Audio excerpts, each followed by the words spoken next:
రెండోసారి అగ్రరాజ్యం అమెరికాకు అధ్యక్షుడిగా బాధ్యతలు చేపట్టిన రిపబ్లికన్ పార్టీ నేత డొనాల్డ్ ట్రంప్ కారణంగా భారత ఐటీ రంగం మీద ఉండే ప్రభావం ఎంత అన్నదే ఇప్పుడు చర్చగా మారింది. ట్రంప్ దెబ్బకి ఐటీ రంగంపై చావు దెబ్బ పడవచ్చా అని చాలా మంది భయపడుతున్నారు. అతగాడి ధోరణి చూసి ఈ రకమైన భయం ప్రస్తుతం వ్యక్తం కావడం జరుగుతోంది. H1B వీసాల జారీపై ట్రంప్ వినిపిస్తున్న వాదనలు మన మీద ఎంత ప్రభావాన్ని చూపుతాయన్న ఆందోళన వ్యక్తమవుతోంది.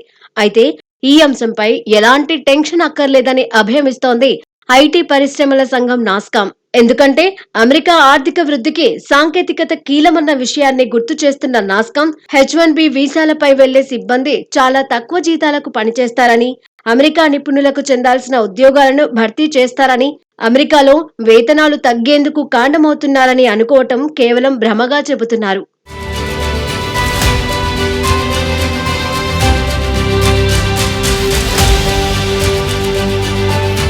అయితే H1B వీసాలతో అమెరికాకే మేలు ఎలా జరుగుతుందన్న దానికి సింపుల్ సమాధానం ఏమిటంటే, కీలక నైపుణ్యాల అంతరాన్ని పూడ్చడానికి H1B వీసాల మీద వెళ్లేవారు సహకరిస్తారన్న విషయాన్ని మర్చిపోకూడదని గుర్తు చేస్తున్నారు. భారత ఐటీ పరిశ్రమ వృద్ధిపై ఎలాంటి సందేహాలు అక్కర్లేదని, అమెరికా ఆర్థిక వృద్ధికి భారత నిపుణుల పాత్ర అత్యంత కీలకమని చెబుతున్నారు నాస్కామ్ ఉపాధ్యక్షుడు శివేంద్ర సింగ్.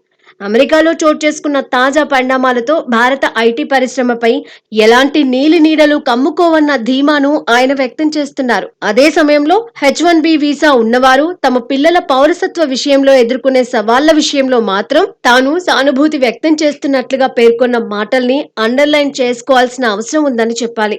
H1B వీసాల్లో 70% భారతీయులకే లభించటం మన వాళ్ల నైపుణ్యాలకున్న గిరాకీని తెలియజేస్తుందని చెప్పాలి.